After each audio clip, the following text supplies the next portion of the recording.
5 नटखट बंदर भाई स्टोरी। चिंकू, मिंकू, सोनू, मोनू और चीनू, इन 5 बंदर भाइयों ने पूरे जंगल में अपनी शैतानियों से आतंक फैला रखा था।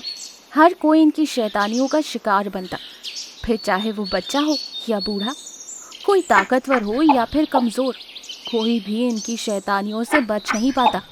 हर जानवर सुबह उठते ही भगवान से पहले ये प्रार्थना करता कि आज इन 5 से पाला ना पड़ जाए। तो दूसरी ओर ये 5 सुबह उठते ही सबसे पहले ये सोचते कि आज किसे अपना शिकार बनाया जाए।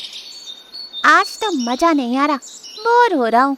अरे भाई, अभी तो सुबह हुई है, अभी तो दिन की शुरुआत है और तू अभी से बोर होने लगा।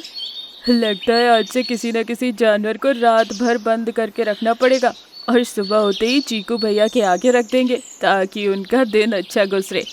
क्या बात कही सोनू, सुबह सुबह बड़े भैया को चढ़ावा चढ़ाएंगे। उनके साथ हमारा भी मनोरंजन हो जाएगा। वो सब तो बात की बात है, पहले ये सोचो कि आज दिन की शुरुआत किससे करें। हाथों में बड़ी खुजली हो रही है, शरारत उछल उछल कर बाहर आ रही है, दिमाग भी बुलेट ट्रेन से तेज दौड़ रहा है। दिन की शुरुआत होते ही ये 5 अपनी खाने पीने की चिंता करने से ज़्यादा शैतानी के कामों में लग गए थे। पता नहीं था आज किसका दिन खराब होने वाला है, या ये कहें कि ये लोग आज किसका दिन खराब करने वाले थे। ये 5 पूरे दिन भूखे रह सकते थे, लेकिन बिना शैतानी किए 1 मिनट भी सांस नहीं ले सकते थे। 5 भाई अपना नया शिकार ढूंढने निकल पड़ते। जंगल में घूमते घूमते इनकी नज़र एक नन्हे से हिरन के बच्चे पर पड़ी, जो बेचारा अपनी माँ से दूर हो चुका था और उसे ढूंढते हुए रो रहा था। फिर क्या था, उसे देखते ही इन लोगों को शैतानी सूझी। अरे वाह, देखो नन्हा शिकार, ये तो पहले से ही रो रहा है। इसे बेवकूफ़ बनाने में तो और मज़ा आएगा और बहुत आसान भी होगा। जाने दे चीकू, नन्हा सा बच्चा, इसे और रुलाना अच्छी बात नहीं है, हम किसी और को ढूंढते। हाथ आए बकरे को ऐसे कैसे जाने दे, मैं तो इसके मज़े लेकर ही रहूँगा। तुम लोगों को आना हो तो आओ, मैं तो चला। बाकी भाइयों की बात सुने बिना सोनू आगे निकल पड़ा और उसने तुरंत उस बच्चे की पीठ पर थप्पड़ मार दिया और फिर अपना गला पकड़कर जोर जोर से रोने लगा। उसका रोना सुन बच्चा बेचारा हैरान होकर उसकी तरफ देखने लगा। आप क्यों रो रहे हो? क्या आपकी भी माँ खो गई है? नहीं, मैं तो ये सोचकर रो रहा हूँ कि तुम बेचारे अकेले बिना माँ के कैसे रहोगे। तुम्हारी तो माँ दूसरे जंगल चली गई, अब तुम्हारा क्या होगा छोटू? नहीं नहीं, तुम झूठ बोल रहे हो, तुम झूठ बोल रहे हो। मेरी माँ मुझे छोड़कर कभी नहीं जा सकती, वो मुझे ढूंढते हुए आती ही होगी। अच्छा, मुझ पर विश्वास नहीं है तो मेरे दोस्तों से पूछ लो, उन्होंने भी तुम्हारी माँ को दूसरे जंगल में जाते हुए देखा था। सोनू ने मोनू की ओर इशारा करते हुए उस बच्चे से झूठ बोल दिया। उन्होंने भी इशारा समझकर हाँ में सिर हिला दिया। बेचारा बच्चा ये देखकर और जोर जोर से रोने लगा और 5 भाई उसे ऐसा देखकर जोर जोर से हंसते हुए वहां से निकल गए।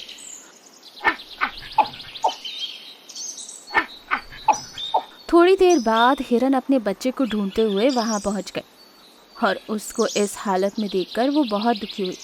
बच्चे ने हिरन को सोनू मोनू की पूरी बात बताई। हिरन ने मन ही मन उन्हें खूब खरी खोटी सुनाई और अपने बच्चे को लेकर वहां से चली गई।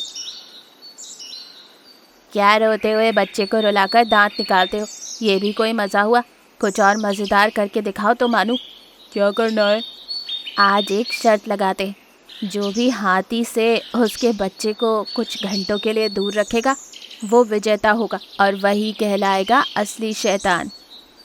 अरे वो गुस्सैल हाथी, ना बाबा ना, उससे पंगा कौन लेगा? चलो फिर एक ने तो हार मान ली, बाकी बचे 4, हो जाए मुकाबला।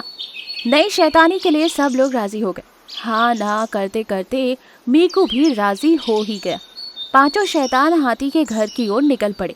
एक एक करके हर कोई हाथी से बात करने के लिए आगे बढ़ा, लेकिन उसके गुस्से के बारे में सोचकर वापस लौट आए। अब बस बचा था चीनू। बड़ी हिम्मत करके वो भी हाथी के सामने जाकर खड़ा हो गया। हाथी भाई, आप बुरा ना माने तो आपसे एक विनती करना चाहता हूँ।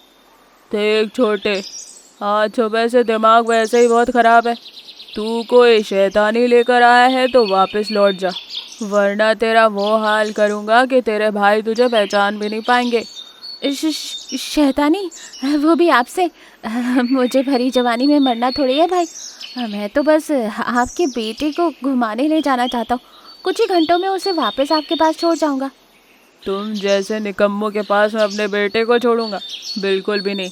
दफा हो जाए यहाँ से, फिर मेरे सामने अपनी एक गंदी शक्ल मत लेकर आना। हाथी ने उसे भला बुरा कहकर वहां से निकाल दिया। लेकिन चीनू हार मानने वालों में से नहीं था। हाथी का ध्यान कहीं और था और ये देखकर चीनू सीधा उसके बेटे के पास गया और उसे किसी भी तरह ललचाकर अपने साथ जबरदस्ती ले आए। चारों भाई उसे हाथी के बच्चे के साथ देखकर बड़े खुश हो गए और उस बच्चे को वहां से लेकर चले गए। इस ओर हाथी अपने बच्चे को ना पाकर गुस्से में तिलमिला उठा। उसे पूरा यकीन था कि ये शैतानी उन 5 बंदर भाइयों की है। गुस्से में वो उन्हें ढूंढने निकल पड़ा। चीनू मेरे भाई, तूने तो कमाल ही कर दिया, पर ये तूने किया कैसे? हाथी राजा को मनाया कैसे? वो कहाँ मान रहा था, मैं तो उसे चुरा कर ले आया। क्या चुरा कर? अब तो मर गए। अब तो हमें कोई नहीं बचा सकता। ये हमारी जिंदगी का आखिरी दिन है। ऐसा भाई हो तो दुश्मनों की क्या जरूरत? इसने तो हमें जीते जी ही मार डाला।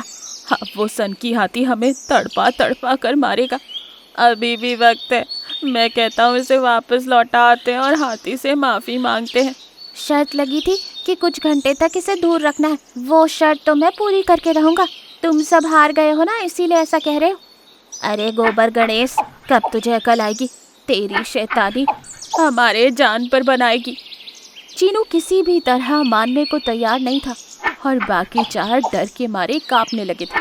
थोड़ी देर में हाथी ने अपने बच्चे को ढूंढ ही लिया और बंदर कुछ कह पाते इससे पहले ही उसने उन चारों की जमकर पिटाई की। खूब पिटाई करने के बाद आखिरकार नीकू बोल पड़ा।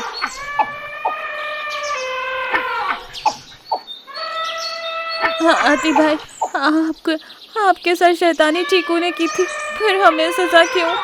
तुम 5 के 5 एक से बढ़कर एक हो। मैं मान ही नहीं सकता कि कोई एक ही शैतानी करेगा। तुम सबको तुम्हारे किए की सजा मिल चुकी है।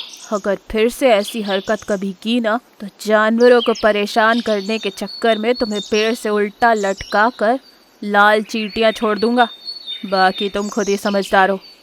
बेचारे भाई बुरी तरह से पिट चुके थे। अब किसी नई शैतानी के बारे में सोचने से पहले उन्हें अपनी हड्डियों का दर्द याद आ जाता था। काफ़ी दिनों तक वो अपने ही घर के बाहर नहीं निकल पाए और बाद में कहीं जाकर वो ठीक हुए। तब उन्होंने जंगल छोड़कर दूसरे जंगल जाने की ठान ली और इस जंगल में वो फिर कभी लौट कर नहीं आए। इस कहानी से हमें ये सीख मिलती है कि शैतानी बस इतनी ही करो जिससे दूसरों को दुख ना पहुँचे।